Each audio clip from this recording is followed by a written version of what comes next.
Hi, everyone. Thanks for joining us here on KREM 2 News at noon. I'm Laura Papetti. It is good to see you today on this Monday. It is time to head outside with Nicole Hernandez. She's stepping in for Thomas Patrick today, talking about the weather and the week ahead. Nicole, what do you know?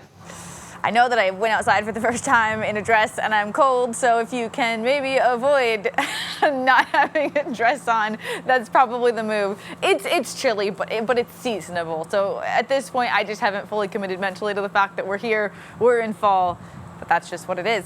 Beautiful look, though, over Riverfront Park. All the rain from the weekend and some of the wind that came through, I think knocked all of the dull leaves off and left just those beautiful bright ones, and that's what we're seeing over Riverfront Park today. Right now, we're 42 degrees, which, like this, I feel quite cold, but if you're bundled up correctly, it's going to feel perfectly nice. The sun even peeking through some spots as well, which is beautiful. We're not warming up all that much from here either. We're going to be in the 40s across the board here. Some spots might hit 50, spots like Moses Lake and Ritzville. You might be hitting that 50-degree point today. Most of us, though, sticking in the 40s. Like I mentioned, that's quite seasonable for this time of year. You could argue maybe a few degrees below average, but it's definitely within the realm of normal. Earlier this morning, all through North Idaho, all of our mountains here, we had a good amount of snow. That has moved its way out. That was the last of the moisture from all of the rain and mountain snow we got over the weekend, and that leaves us quite dry for the next few days. I'll let you know when our next chance for rain is coming up in just a few minutes. All right, my friend, thank you. Happening right now, Spokane City Council members are introducing a new ordinance to address illegal camping in the city during a Public Safety and Community Health Committee meeting. KREM 2's Brandon T. Jones explains what this ordinance would do.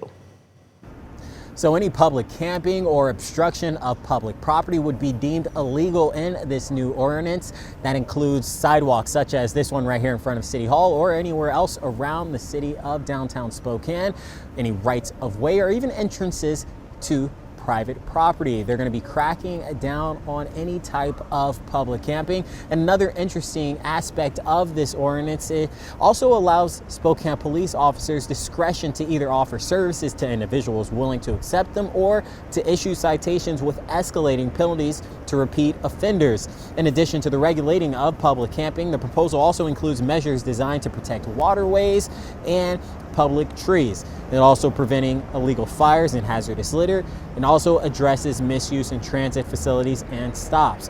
City leaders say the new measure clarifies enforcement authority that was left ambiguous in an ordinance passed earlier this year. Council will be discussing this ordinance again, and we're going to be keeping you updated across all of our day parts and on KREM.com with any new information that comes out from these meetings. For now, reporting here in downtown Spokane, Brandon T. Jones, KREM 2 News.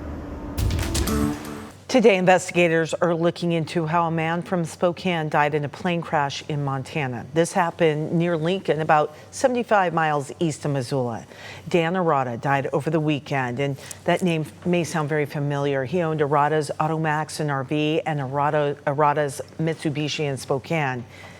In a Facebook post, Arata's wife Nadine said he was flying their plane to Montana to go hunting with his brothers when the crash happened. His son Isaac writing that the Arata businesses will stay open because they want to continue their father's legacy.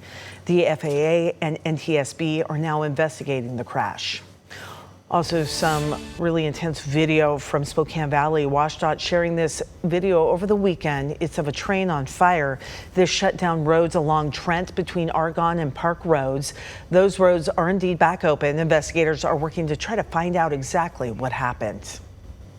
And a freight train hit a woman in Bonner County over the weekend, and she did not survive. This happened Saturday night around 9 o'clock near the Parr Road crossing and Hidden Lane.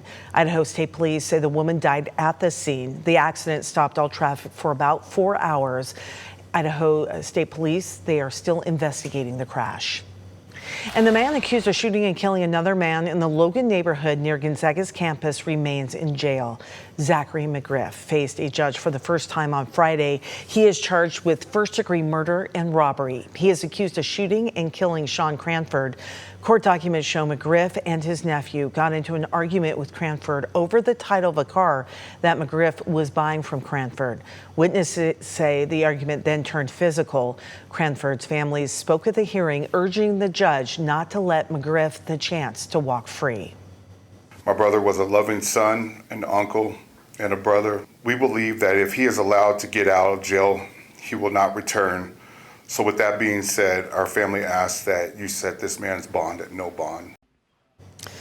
McGriff is currently being held on a $1.5 million bond. He is expected back in court tomorrow for his arraignment.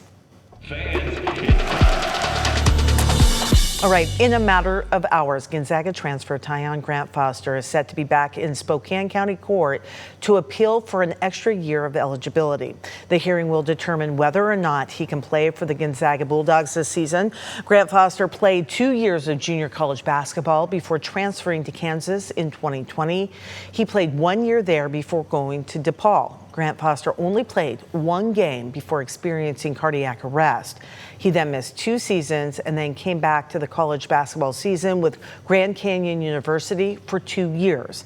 We'll have an update on the ruling on KREM 2 News at 4 o'clock. And should the ruling go in Grant-Foster's favor, there is a chance he could play in tonight's GU exhibition game against Western Oregon. The hearing is scheduled this afternoon at 2:30. And the game is set to tip off at 6 o'clock this evening. The Bulldogs start their regular season next Monday, November 3rd, coming up at 6 p.m. And you can keep up to date on the Bulldogs all season long with Locked on Zags. New episodes stream every weekday on KREM 2 Plus.